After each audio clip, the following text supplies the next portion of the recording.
เบียกในเพื่อนน้ำซ่านี่น้องเห็ดยังไงแต่ละมือแล้วมือนะโดยตื่นเข้ามากกันหนึ่งข่าวล่างหน่วยประเทือนเห็ดน้องกินเงินขอให้แม่ได้น้องกินนี่แหละถาตอนเพลนกะไปดาไปดง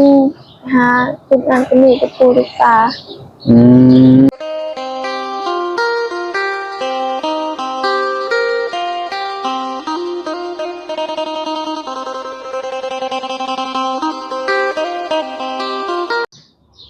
โอเคโดยสบายดีบายดีสบายดี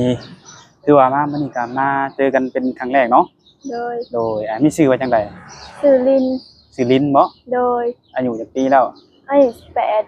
28ปีเนาะโดยคือในมื้อนี้นี่ออกมาหาคู่บ่หรือว่าแนวใด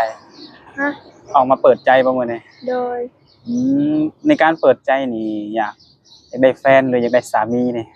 ได้แฟนก่อนอยากได้แฟนก่อนที่ผ่านมาเคยมีแฟนบ่เคยมี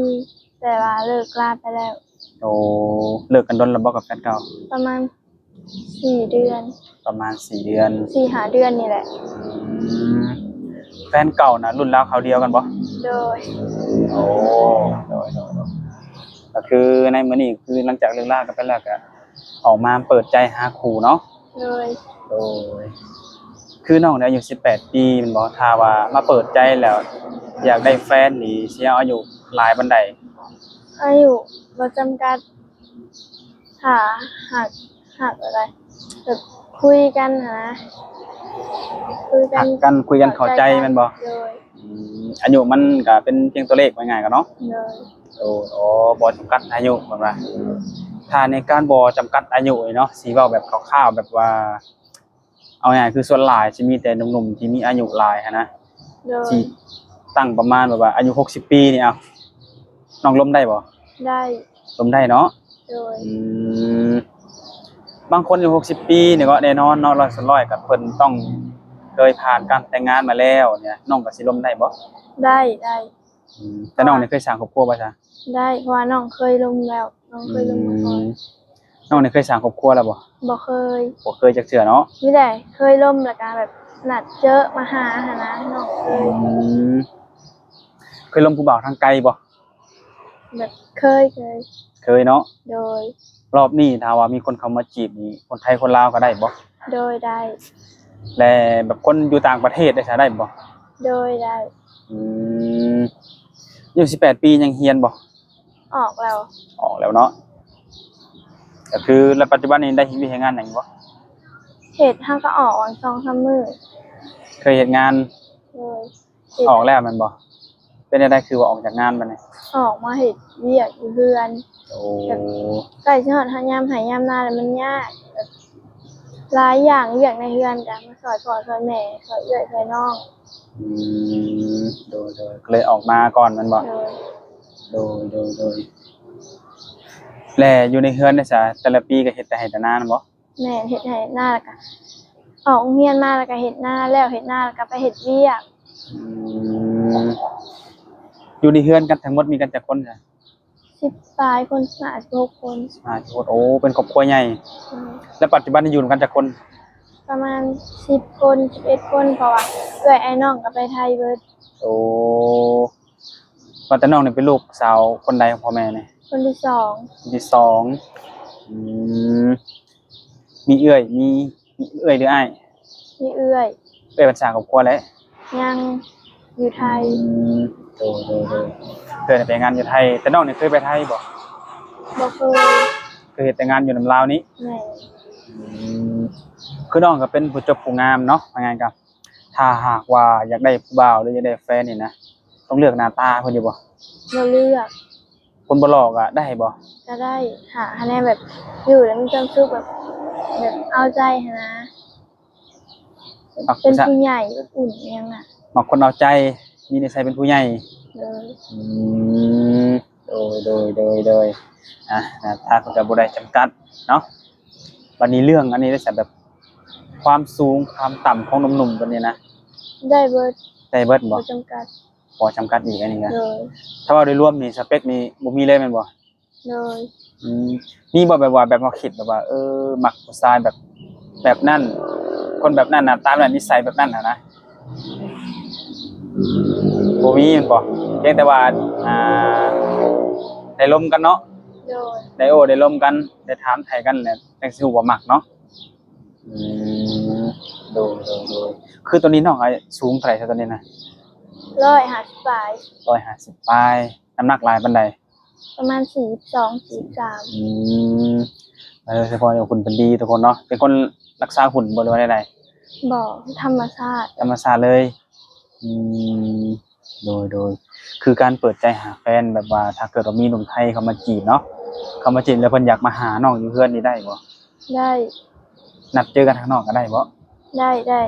อืมโดยทุกคนเนาะเผื่อแบบว่าบ่แน่เนาะอาจจะได้แฟนทางฝั่งไทยก็มีหรืออาจจะได้ฝั่งลาวก็เบิ่งไปเรื่อยน้องหล่ะเนาะอืม แต่ละมื้อก็เฮ็ดเวียกแต่นี่อยู่ในเฮือนนั่นแม่นบ่ โดย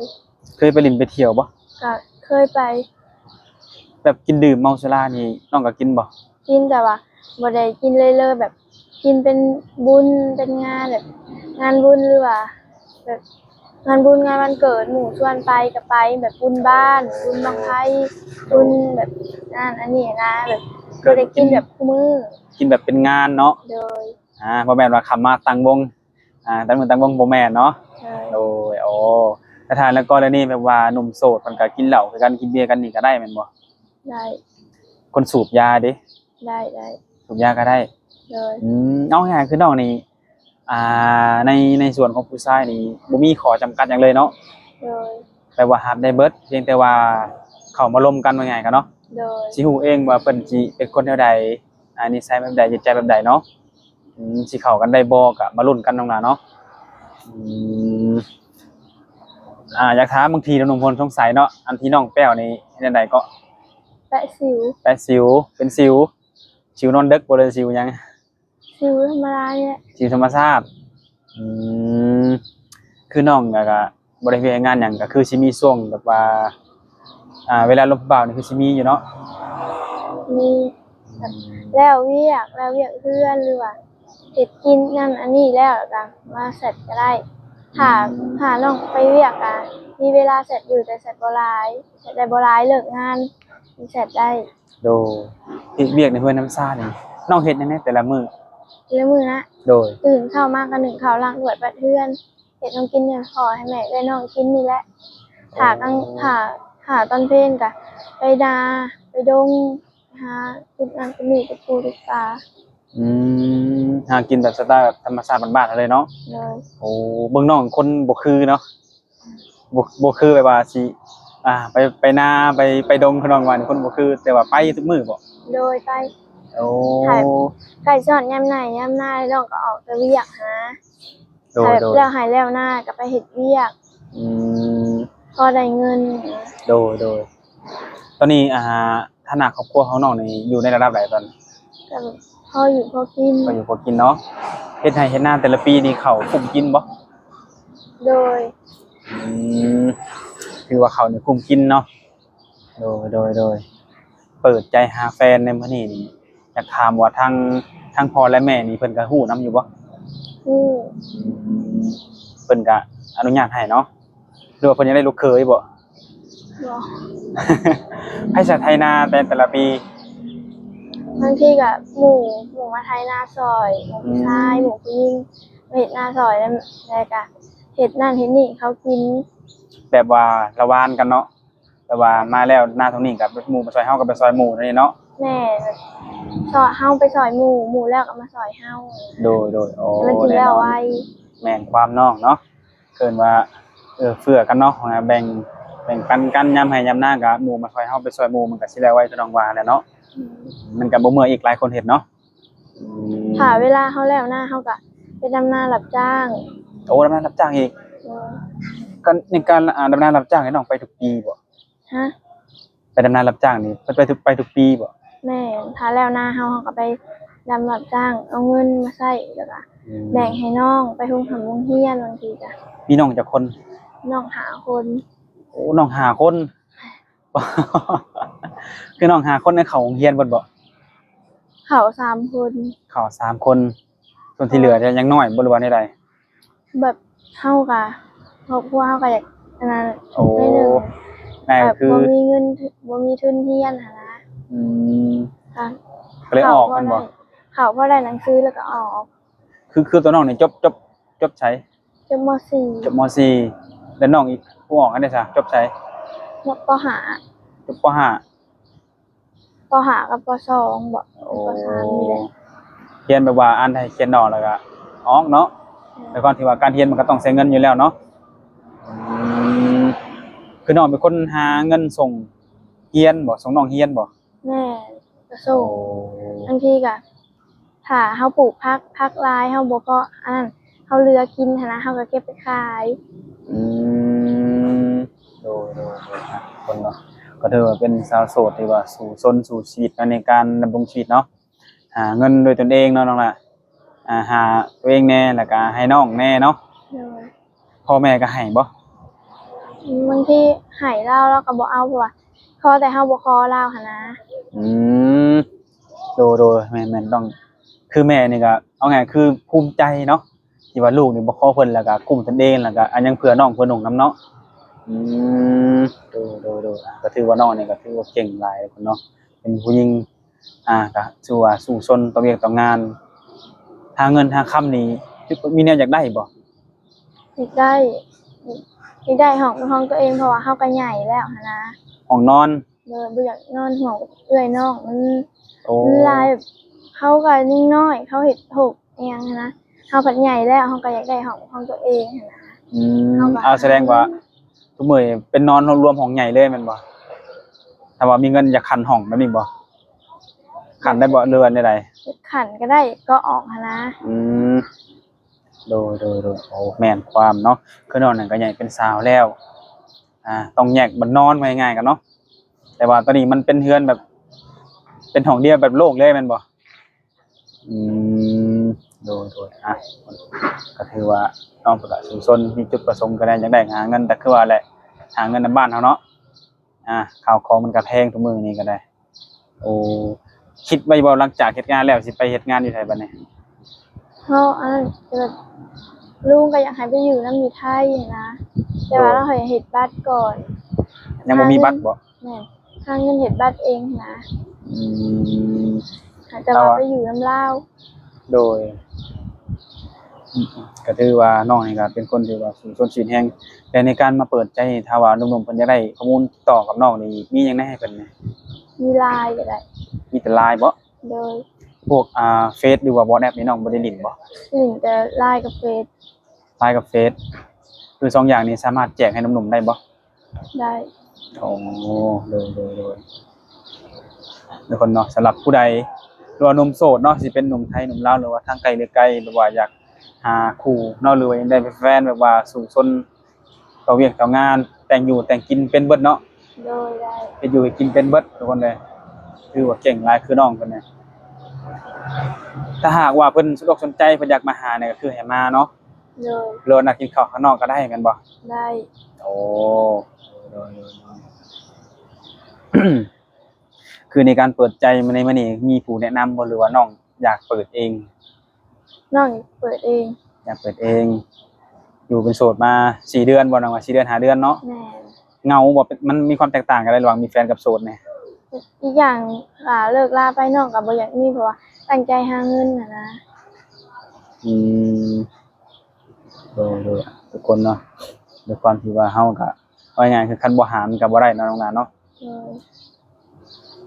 ต้องหาเพราะว่าเพิ่นก็เลี้ยงเขาใหญ่แล้วสิไปแบมือของเพิ่นนี่ก็บ่ได้เด้เนาะอืมเคยเห็นน้องย่างมาบ่มีรถบ่ แม่บ่มีรถ บ่มีรถจักคันเลยบ่นี่เฮือนน่ะ บ่มี อืมไกลบ่เทือนจากน้องเฮือนน้องจัง บ่ใกล้ปานใด เวลาไปเวียกไปงานไปนั่นไปนี่แบบเวียกจำเป็นได้ใช้ได้ซะ บางทีก็อันนั้นจ้างน้าสาวไปเพราะว่าน้าสาวเพิ่นก็แบบเป็นคนขี่แบบเพิ่นขี่มิติวหั้นนะก็จ้างเพิ่นไปถ้าเฮาอยากไปนั่นไปนี่ก็จ้างเพิ่นไปเทื่อละ10-20,000 โอ้ บางทีก็ให้หมู่พาไป โดยด้วยความที่ว่าบ่มีรถจักรรถถีบนี่ก็บ่มีเนาะ บ่มี ไปใช้ก็ยากเนาะน้องนาเนาะต้องได้จ้างเพิ่นไปกันอืม โดยทุกคนก็มีแต่ว่าอะไรทุกคนเนาะหนุ่มๆผู้ใดคิดว่า อยากมีแฟนแบบน้องเพิ่นเนาะหรือว่าอยากมาหามาเยี่ยมยามน้องเพิ่นก็ยินดีต้อนรับในการเป็นผู้เป็นแฟนเนี่ยก็ต้องได้โอได้ล้มกันเนาะถ้าได้ล้มกับไผสักคนแบบว่าน้องสิเบิ่งใจกันดนบ่กับเพิ่นก่อนจะตัดสินใจเป็นแฟนกันเนี่ย ก็เบิ่งแบบก็เบิ่งก่อนหั้นนะแบบเบิ่งการเว้ากันจากันคุยเป็นหั้นนะ อืมเบิ่งตามความเป็นจริงเนาะ โดย ว่าคนที่เขามาจีบอันนี้เพิ่นสิมีบุคลิกแบบใดคำเว้าคำจานิสัยแบบใดเนาะน้องมักคนขี้หวงบ่หึงหวงนี่มักอยู่บ่ แต่ได้เบิด ได้อยู่เนาะ โดย แต่น้องเองเนี่ยเป็นคนที่หึงแฟนอยู่บ่ ก็เบิ่งแบบเบิ่งเพิ่นเบิ่งเฮาหั้นนะเบิ่งเพิ่นโต เบิ่งพฤติกรรมเนาะ โดย บางทีว่าสมมุติไปกินข้าวกันบ่มีผู้สาวจะมาหยอกมาขอเบอร์อยากให้อยู่บ่ยกตัวอย่างนี่คิดอยากให้อยู่บ่คันแบบนี้นะอีกอย่างเราก็ต้องเบิ่งแฟนเฮานำเนาะ โดย ถ้าว่ามีแฟน